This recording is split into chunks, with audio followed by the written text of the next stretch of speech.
नमस्कार, मैं हूं आपके साथ कुमार कुणाल धीरज। आपकी राय में आपका स्वागत है। आज अतुल सुभाष का नाम चारों ओर चर्चा में है। बेंगलुरु में कथित तौर पर आत्महत्या करने वाले एआई इंजीनियर अतुल सुभाष की मौत ने परिवार के ताने बाने पर एक गंभीर सवाल खड़े किए हैं। आरोप है कि अतुल अपनी पत्नी से उत्पीड़न के शिकार थे और इसी कारण तनाव में उन्होंने खुदकुशी की। 34 साल के इंजीनियर अतुल सुभाष पर कई मुकदमे चल रहे थे। इनमें भरण पोषण, दहेज उत्पीड़न, घरेलू हिंसा और तलाक के मामले शामिल थे। आत्महत्या से पहले अतुल सुभाष ने 1 घंटे से ज्यादा समय का वीडियो संदेश जारी किया था और 23 पेज का सुसाइड नोट भी लिखा। यही नहीं, अतुल सुभाष ने न्याय व्यवस्था पर भी सवाल उठाए। उन्होंने पत्नी निकिता सिंघानिया, सास, साले और उनके मामले की सुनवाई कर रही जज पर भी गंभीर आरोप लगाए हैं। अतुल सुभाष की मौत ने परिवार के ताने बाने पर एक गंभीर सवाल खड़ा किया है। अतुल सुभाष की मौत के बाद उनके परिवार ने न्याय की मांग की है। शुरुआत में परिवार ने 40,000 रुपए प्रति माह की मांग की, बाद में इसे दोगुना कर दिया गया और फिर सुभाष से 1 लाख रुपए देने को कहने लगे। कुमार ने आरोप लगाया कि सुभाष की पत्नी और उसके ससुराल वाले उनके भतीजे से बच्चे के भरण पोषण के बहाने रुपए ऐंठ रहे थे। अतुल सुभाष की आत्महत्या के साथ ही एक सवाल यह खड़ा हो गया है कि क्या हमारे देश में पुरुषों के लिए इस तरह के मामलों में कोई कानून नहीं है? यह कड़वा सच है कि पुरुष भी घरेलू हिंसा के शिकार हो सकते हैं। घरेलू हिंसा एक व्यापक, जानलेवा अपराध है। आज हम आपसे जानना चाहते हैं कि क्या यह सच है कि पुरुषों को भी घरेलू हिंसा का शिकार होना पड़ता है? क्या पुरुषों को घर में ब्लैकमेल का सामना करना पड़ता है? क्या दहेज मामले में गलत केस पुरुषों पर लगाए जाते हैं? क्या घरेलू हिंसा और दहेज उत्पीड़न मामले पर जल्द सुनवाई कर फैसला दिया जाना चाहिए? क्या घरेलू हिंसा और दहेज उत्पीड़न कानून में बदलाव होना चाहिए? क्या घरेलू हिंसा के मामले दाखिल कर पैसे ऐंठे जाते हैं? क्या अदालत से बाहर समझौते किए जाने चाहिए? आप फोन लाइन से जुड़कर हमें अपनी राय दें। हमारा फोन नंबर है 0120612737। इसके साथ ही हमारा एक और फोन नंबर है 012061273938। अंग्रेजी में भी नंबर दोहरा देते हैं। हमारे नंबर पर आप फोन कर अपनी राय दे सकते हैं। हमारा नंबर है 012061273937 और 012061273938। इन नंबर पर हमें आपके फोन का इंतजार है, जिस पर आप अपनी राय हमारे साथ साझा कर सकते हैं। कई अहम सवाल हैं जो अतुल सुभाष के सुसाइड के मामले से उभर कर सामने आए हैं। क्या घरेलू हिंसा और दहेज उत्पीड़न कानून में बदलाव होना चाहिए? क्या घरेलू हिंसा के कानून में जो प्रावधान हैं उसमें त्रुटियां हैं? 012061273937 और 012061273938 इन नंबर पर फोन कर आप हमारे साथ जुड़ सकते हैं और अपनी राय आप हमें दे सकते हैं। लगातार हम बात कर रहे हैं बेंगलुरु के एआई इंजीनियर अतुल सुभाष की, जो इन दिनों काफी सुर्खियों में है। उन्होंने आत्महत्या कर ली। 1 घंटे के से ज्यादा का वीडियो संदेश, 23 पन्नों का सुसाइड नोट उन्होंने लिखकर यह जताने की कोशिश की कि किस कदर वह मानसिक तनाव की स्थिति से गुजर रहे थे और अंततः उन्हें हार कर सुसाइड करना पड़ा। और हमारे साथ हमारे कॉलर जुड़ चुके हैं। चंद्र प्रकाश हमारे साथ जुड़ चुके हैं कुरुक्षेत्र से। जी चंद्र प्रकाश, स्वागत है आपका। और इस सवाल के साथ हम इस शुरुआत करते हैं कि क्या अतुल सुभाष के केस ने तमाम पुरुष वर्ग के लोगों को जगा दिया है और क्या पुरुषों के लिए वह संवेदना और न्याय की व्यवस्था नहीं है? आप इस पर अपनी राय हमारे साथ साझा करिए। मैं ये कहना चाहता हूँ कि अतुल के साथ अन्याय हुआ, सबसे बड़ी बात है। विडंबना ये देखिए कि नारी को महत्व देते हुए इस कानून को बनाया गया था कि उनके प्राणों की रक्षा की जाए, परंतु जब इसका दुरुपयोग हुआ तो बहुत ही दुखद हुआ। मैं ये कहना चाहता हूँ कि हमारे पुत्र के साथ भी ऐसी ही घटना घटी थी, हमारे ऊपर भी यही सारी धाराएं लगाई गई थी, परंतु हम शिरडी के साईं बाबा को मानते हैं। हमने बाबा से प्रार्थना की कि बाबा अगर हम सच्चे हैं तो हमारी रक्षा करना, अगर हम झूठे हैं तो हमें मौत दे देना पूरे परिवार को। कारण क्या हुआ कि हम जब कोर्ट में गए तो उस दिन उन्होंने, जज साहिबा ने कहा कि आप जो है ये बताइए कागज जो दिए हैं इसमें कितना सच्चाई है कितना झूठ। हमने कहा मगर इसमें लड़की वालों ने ये कहा कि हमें एक स्प्लेंडर की मांग की गई और ये सोने के बारे में उन्होंने कहा, तो ये सोने के बिल है हमारे पास, सोना हमारा है, स्प्लेंडर ऑलरेडी हमारे परिवार के नाम पर है और किस्त मैं भर रहा हूँ। जब उन्होंने देखा सारा कुछ सत्यापित है और जो बिल्कुल सच्ची बात है तो उन्होंने हमारे पक्ष में फैसला दिया। मैं ये कहना चाहता हूँ कि अगर आप सच्चे हैं तो ईश्वर आपके साथ है, अगर आप झूठे हैं तो ईश्वर आपके प्राणों की रक्षा नहीं कर सकता। धन्यवाद। बिल्कुल, बहुत शुक्रिया चंद्र प्रकाश जी हमारे साथ जुड़ने के लिए, अपनी राय साझा करने के लिए। तो हमारे कॉलर साफ तौर पर हमें बता रहे थे कि किस तरह उन्हें भी और उनके परिवार को इस तरह की उत्पीड़न से गुजरना पड़ा और कितने पेंच फंस जाते हैं और न्याय की एक लंबी प्रक्रिया और उसके साथ सबूत पेश करने पड़ते हैं। मतलब सारा का सारा दारोमदार पुरुष और उसके परिवार के ऊपर ही होता है, उन्हें ही अपनी चीज़ों को रखना पड़ता है और अपने आप को दोष मुक्त करना पड़ता है। यह अति गंभीर सवाल आज सबके सामने हम रख रहे हैं कि क्या घरेलू हिंसा और दहेज उत्पीड़न कानून में बदलाव होना चाहिए, क्या पुरुष वर्ग इससे शोषित और प्रताड़ित है।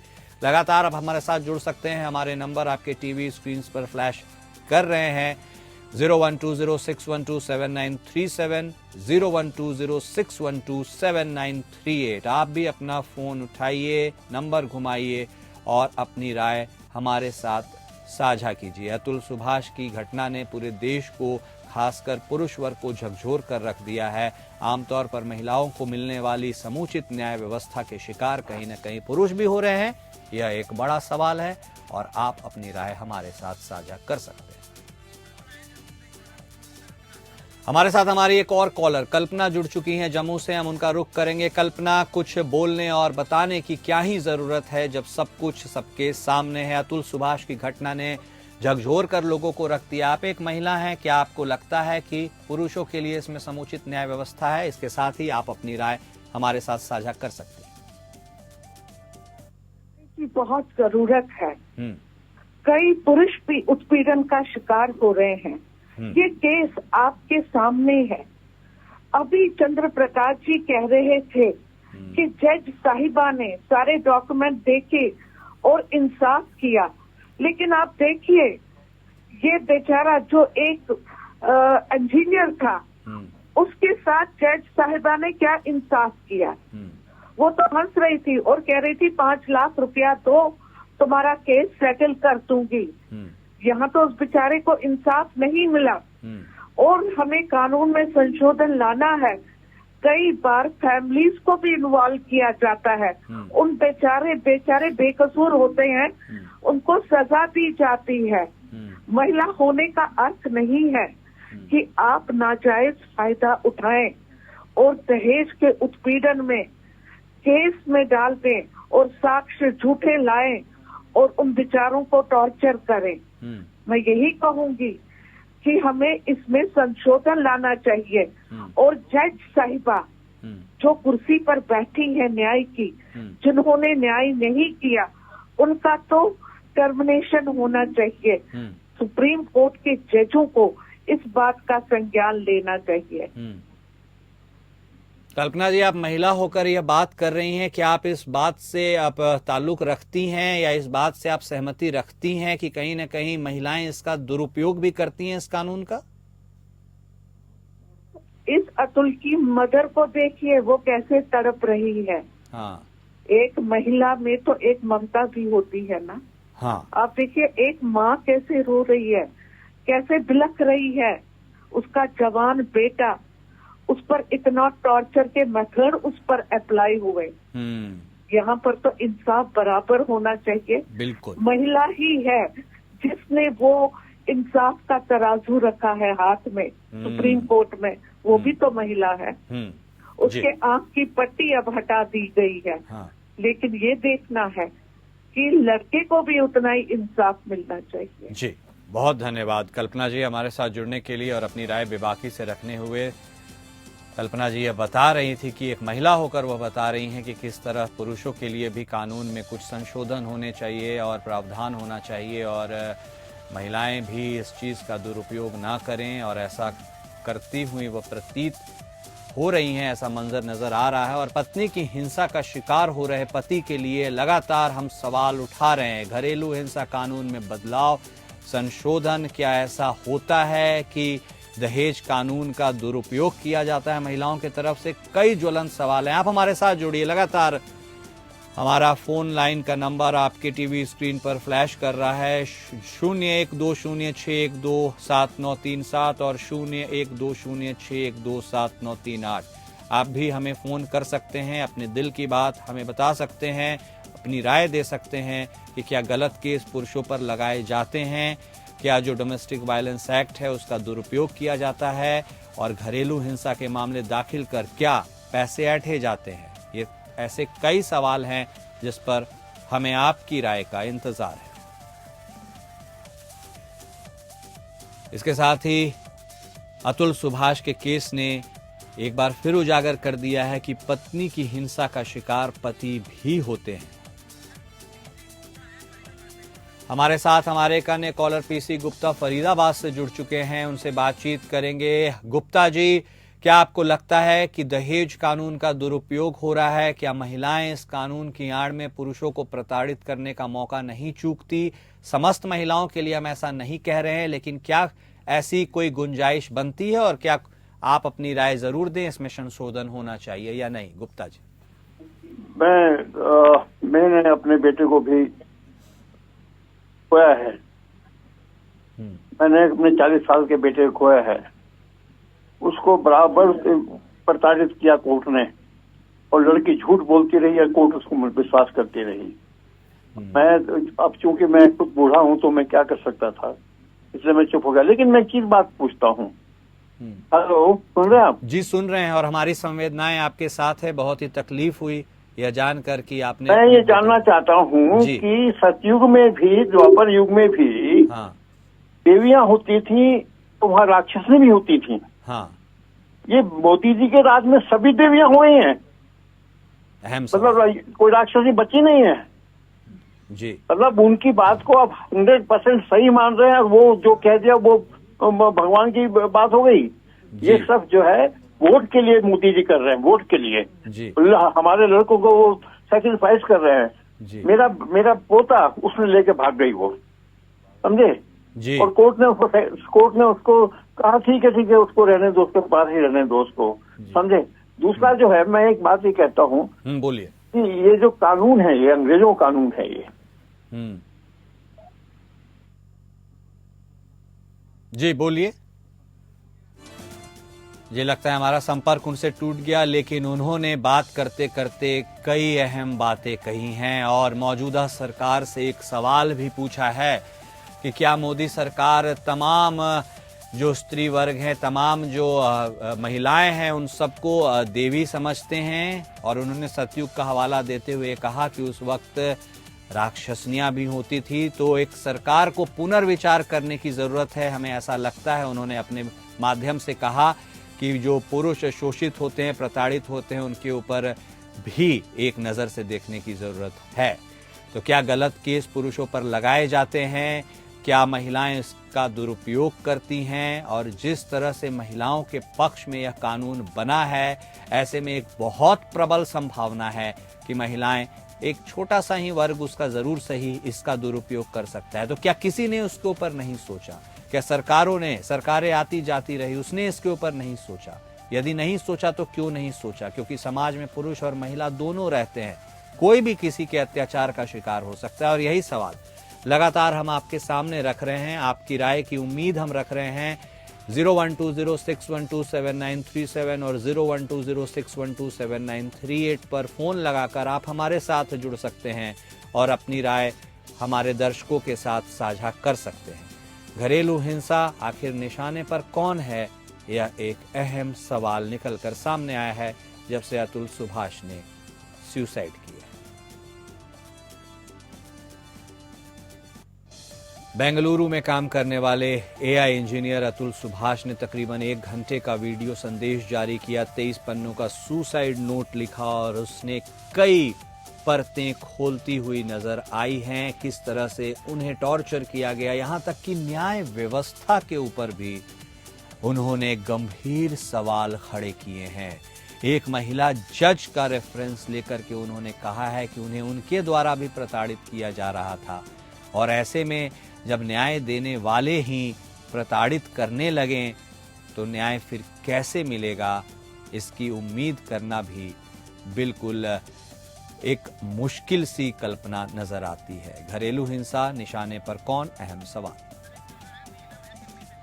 हमारे साथ हमारे एक कॉलर नीलम जुड़ चुकी हैं दिल्ली से, उनका रुख करेंगे। नीलम, तो जिस तरह से अतुल सुभाष के मामले ने एक बार फिर से वह पुरानी कहानी और पन्नों को खोला है कि क्या केवल महिलाएं ही प्रताड़ित होती हैं या पुरुष भी इसका शिकार होते हैं, इस पर आप अपनी राय हमारे साथ साझा कर सकती हैं। नीलम जी। हाँ जी, मैं सर ये कहना चाहूंगी कि जो हमारे यहाँ कानून है उसमें काफी ढील दी जा रही है, जिसमें कि महिलाएं नहीं पुरुष भी बेचारे शिकार होते नजर आ रहे हैं, क्योंकि हर जगह सच्चाई नहीं होती, कहीं झूठ भी चलता है। जैसे कि इसमें दिखाई दे रहा है साफ बिल्कुल कि जो अतुल ने जो आत्महत्या की है उसने बहुत परेशान होकर की है। मैं नहीं चाहती ऐसा कोई और भी करे। इसमें बिल्कुल सच न्याय होना चाहिए और बिल्कुल गहराई से इसकी जांच होनी चाहिए। इसमें कि दूध का दूध पानी का पानी साफ दिखना चाहिए जी, कि इसमें सच्चाई क्या है। और नीलम जी, सिर्फ अतुल के माध्यम से तो ये चीजें निकल कर सामने आई है, न जाने ऐसे कितने लोग होंगे जो लगातार शोषण का इंतजार कर रहे हैं, और न्याय व्यवस्था के ऊपर भी एक सवालिया निशान है। अतुल ने कहा था कि जो न्याय देने वाले लोग बैठे हैं वह भी प्रताड़ित करें, क्या यह भी चिंता का विषय है नीलम जी? क्योंकि सर देखिए, हर जगह ये नहीं होता कि जो औरत है वही सच बोल रही है। हाँ। कहीं कहीं आदमी भी काफी हद तक सच बोलते हैं, लेकिन इस पे गौर नहीं किया जाता।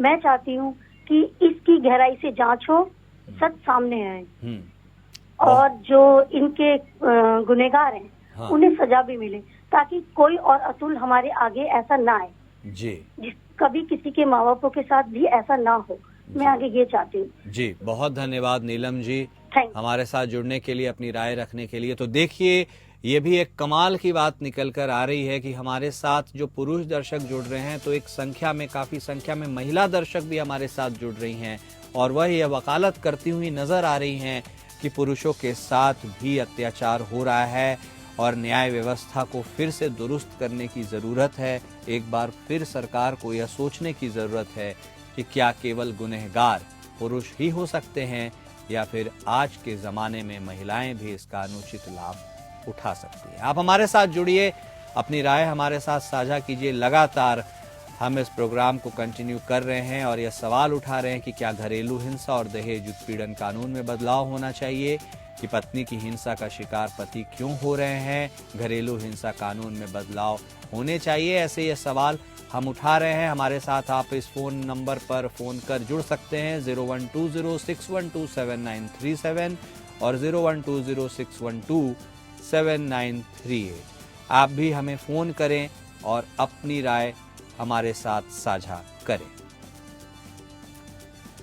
तो घरेलू हिंसा कानून का किस कदर दुरुपयोग हो रहा है, इसको लेकर हम आपसे आपकी राय जानने की लगातार कोशिश कर रहे हैं। और जिस तरह से बेंगलुरु में काम करने वाले एआई इंजीनियर अतुल सुभाष के मामले ने एक बार फिर से इस सवाल को कुरेदना शुरू किया है कि क्या केवल महिलाएं ही पुरुष की प्रताड़ना का शिकार होती हैं, या पुरुष भी महिलाओं के प्रताड़ना का शिकार होते हैं या हो सकते हैं।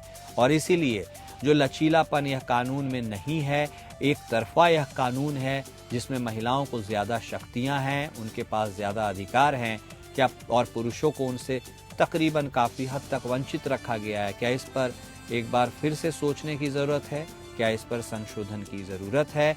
क्या इस पर एक निष्पक्ष जांच होने की जरूरत है? और क्या न्याय व्यवस्था पर भी जो सवाल उठाए हैं अतुल सुभाष के सुसाइड ने, उस पर भी विचार करने की जरूरत है। आप हमारे साथ जुड़ सकते हैं, आप हमें फोन कर सकते हैं और अपनी राय हमारे साथ साझा कर सकते हैं। हम आपकी राय को तमाम दर्शकों के साथ साझा करते हुए दिखाएंगे और क्या घरेलू हिंसा और दहेज उत्पीड़न को लेकर जो सवालिया निशान इन दिनों फिजा में है, उसको लेकर आपकी राय क्या है, इसे साझा करने की कोशिश करेंगे। 012061273937 और 012061273938 लगातार यह नंबर आपके टीवी स्क्रीन पर हम आपको दिखा रहे हैं। आप फोन करिए, हमसे जुड़िए और अपनी राय साझा करिए। अतुल सुभाष की आत्महत्या के साथ कई सवाल खड़े हो गए हैं कि क्या हमारे देश में पुरुषों के लिए इस तरह के मामलों में कोई कानून नहीं है। यह कड़वा सच है कि पुरुष भी घरेलू हिंसा का शिकार हो सकते हैं, होते हैं। घरेलू हिंसा एक व्यापक और जानलेवा अपराध है। हम आपसे जानना चाहते हैं कि क्या यह सच है कि पुरुषों को भी घरेलू हिंसा का शिकार होना पड़ता है। आप हमें फोन करिए, अपनी राय हमारे साथ साझा कीजिए ताकि यह मैसेज लोगों तक पहुंच सके कि हाँ, पुरुष भी संभवतः इसका शिकार होते हैं या हो सकते हैं। आपकी आवाज तमाम लोगों तक पहुंचने का यह माध्यम है। क्या पुरुषों को घर में ब्लैकमेल का सामना करना पड़ता है? आपकी क्या राय है? और क्या दहेज मामले में गलत केस पुरुषों पर थोपे जाते हैं? घरेलू हिंसा और दहेज उत्पीड़न मामले पर जल्द सुनवाई कर फैसला क्या दिया जाना चाहिए? कई ऐसे सवाल हैं जो आपके सामने हैं और समाज के सामने हैं। इसके साथ ही क्या घरेलू हिंसा और दहेज उत्पीड़न कानून में बदलाव होना चाहिए? क्या घरेलू हिंसा के मामले दाखिल कर पैसे ऐंठे जाते हैं? क्या अदालत के बाहर समझौते किए जाने चाहिए? आप फोन लाइन से जुड़कर हमें अपनी राय दे सकते हैं। आपकी राय का हमें इंतजार है और लगातार हम बात कर रहे हैं अतुल सुभाष की और अतुल सुभाष के माध्यम से निकले एक अहम सवाल की। क्या गलत केस पुरुषों पर लगाए जाते हैं? क्या उन्हें भी घरेलू हिंसा का सामना करना पड़ता है? क्या उन्हें भी शक्तियों में जो मिलना चाहिए, जो न्याय व्यवस्था के तहत महिलाओं को मिला है, उसमें इजाफा होना चाहिए? ऐसे कई सवाल हैं जिसमें हमें आपकी राय का इंतजार है। तो आप भी फोन उठाएं और हमें फोन लगाएं और अपनी राय हमारे साथ साझा करें।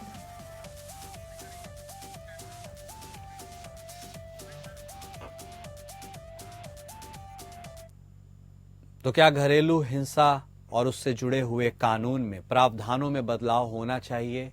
एक बार सोचने के लिए अतुल सुभाष की इस घटना ने फिर से सबको मजबूर कर दिया है और कई लोगों से हमने बात की और उनके जहन में यह बात निकलकर उनसे सामने आई कि सरकार को इस कानून में संशोधन करना चाहिए और इस बार इस पर एक बार फिर से पुनर्विचार जरूर करना चाहिए। आपकी राय में हमारे साथ आज के लिए बस इतना ही। नमस्कार।